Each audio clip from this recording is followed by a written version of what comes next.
Welcome to day 5 of my 12 days of Easter, and we're on the plot.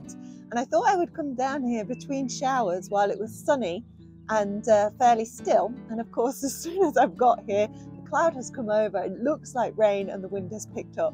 But I am undeterred, and what I've come down here to do today is plant my potatoes, my first early potatoes, which is pretty exciting. So I went along my windowsill to see which of the potatoes were first earlies, had to check with didn't want to set yours off then, and I've come with 3 varieties. So the first one is Red Duke of York, and these are the potatoes that I planted last year and I loved. They didn't get much slug damage at all. The colour was absolutely stunning. Really pleased with them. I'm hoping for a good result again this year. I somehow have a baker's dozen of these. I've got 13 potatoes and the chits on them are absolutely brilliant. I mean, look at those dark red chits, and they all look really super. Okay, so that's Red Duke of York. Now this is the one I had to check. This is Casablanca. Now I've never grown Casablanca before. Last year I did Maris Piper. Was that right? No, Maris Bard, and they got completely eaten by slugs. So this year I chose Casablanca, and I think it was a good choice. When I did my video of choosing my seed potatoes, you were all pretty chuffed with the Casablanca. And then the outlier is the Orla potato. Now Orla is sold as sometimes the first early, sometimes the second early, and I know that you can keep them in the ground for a main crop. So really they're an all-round potato. Orla is the potato that won the Beech Grove Potato of the Year, their trial, and it was the tastiest and the best in terms of yield. So we've got 35 potatoes there. Now, where are they going to go and how are we going to grow them? Now, last year I did my first and second earlies in the bed where you can see the hoops are. That's where my brassicas are at the moment. I did first and second earlies in that bed with peas in between.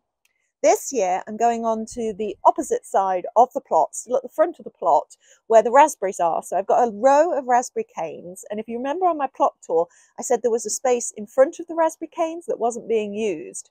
That, I'm thinking, is where the first earlies are going to go. Now I do have a bit of an ulterior motive for using that particular bed, and that's because I've got these dumpy bags right by it, and they are full of wood chip. And some of those wood chips did get used for the hotbed in the home garden, and the rest of it, my plan was to use them to make paths in between the bed. But since then, I've watched the family garden and Nick at That British Homestead planting their potatoes in wood chip. And I was really I've gone back and forth on how to do potatoes this year, because last year they took up a lot of space on the plot. Certain varieties got really eaten by slugs and they were hard to get out. Even the ones that I did in a no-dig method, I still seem to have to dig into the clay soil in order to get them out in the end. So I'd gone back and forth. I thought about doing them in buckets, but I don't particularly want to buy a whole load of buckets for them. I thought about doing them in compost bags, and maybe they will still do that with some of the main crop. We'll see how this goes. But for these first earlies, I'm going to try the wood chip method. Okay, I'll do some prep and then I'll meet you back here for planting potatoes.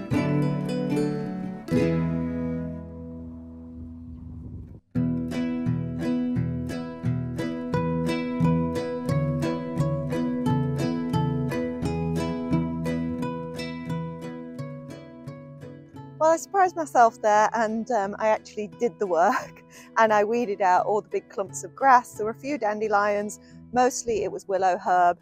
Anyway, the bed is now looking much clearer and it's ready, I think, to place. Do you think we can get 35 potatoes in this space? Only one way to find out. Right then, how far along should I start? I'm going to put some between the raspberries. No, I don't think I am. Let's just do a row. Okay, 1, 2, 3. Okay, that's unsatisfying.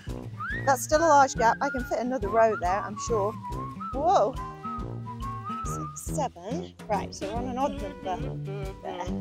Just so obsessed by even numbers, hey. Oh, but then this is going to be an odd number. Unless, Dory, we do a control group, one of each potato in a bucket. That's a good idea. Dory, don't eat the potatoes. Don't eat the potatoes. No, no. What do you think, Dory? I think that was all a bit crazy. Right, that is the potatoes placed. That took a ridiculous amount of time and an awful lot of titivating, but we've got there in the end. Dory, don't eat the potatoes. Good girl, good girl. Right, now, as I'm saying, no dig, so I now need to cover the potatoes, and I'm going to bury them in a mixture of 3 mediums. I am Dory. One of them is straw, the rabbit bedding. The other one is grass clippings, which I picked up from the church this morning, and then of course the wood chip too. And the idea is essentially you're making almost like a compost heap or a hotbed on top of the potatoes.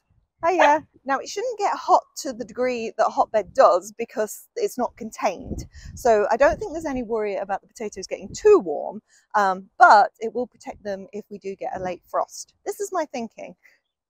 It's entirely speculative, but I'm hoping it's true. Right, so I'm going to start covering these over then. Let's start with the rabbit bedding, and then some wood chip, then some grass clippings, then some more wood chip. And gradually, as these plants hopefully grow, I'll keep earthing up with these materials.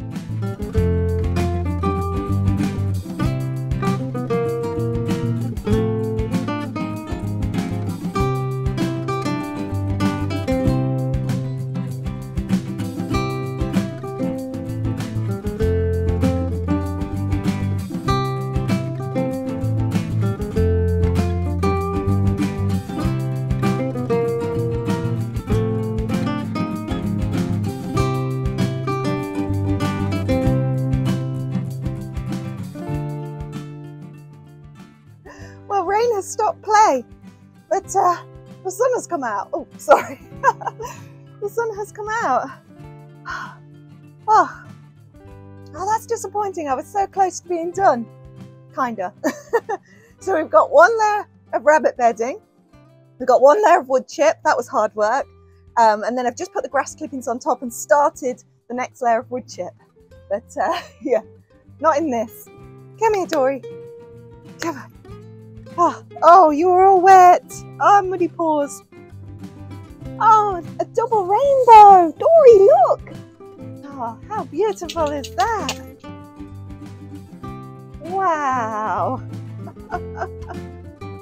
You better sit this way around so you can get the double rainbow in the background. Oh my God, it's absolutely pouring now. Oh, it's really beautiful though. Oh, Dory. Well, I suppose that's my enforced break over. Cup of tea, rest, slightly damper than I was. And yeah, right, let's carry on with the next wood chip layer then.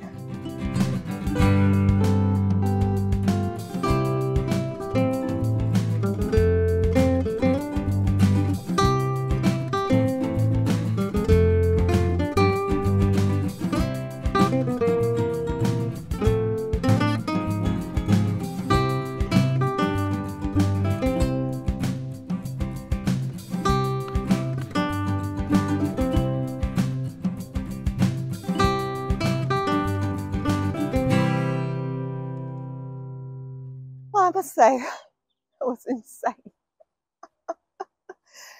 Oh, you think about no dig being easier. Just place the potatoes on top, put something over them, and then you do that. So that was 2 ton bags of wood chip that went on top of there, 2 bags, sort of big compost bags of grass clippings, I can't even think, and 3, was it, bags of rabbit bedding. If those potatoes aren't the best potatoes in the whole world, I don't even know how they're going to get up out of that. Looks good though. I'm chuffed. I am chuffed. Right, so as I was just sitting here contemplating all my good work, it occurred to me that last year I grew tomatoes in that space and they got blight. Have I just made a really, really big mistake? Blight doesn't live in the soil, right? It's airborne. But if there are roots of the tomatoes still in the ground, would they carry the blight? Well, there's our question for today.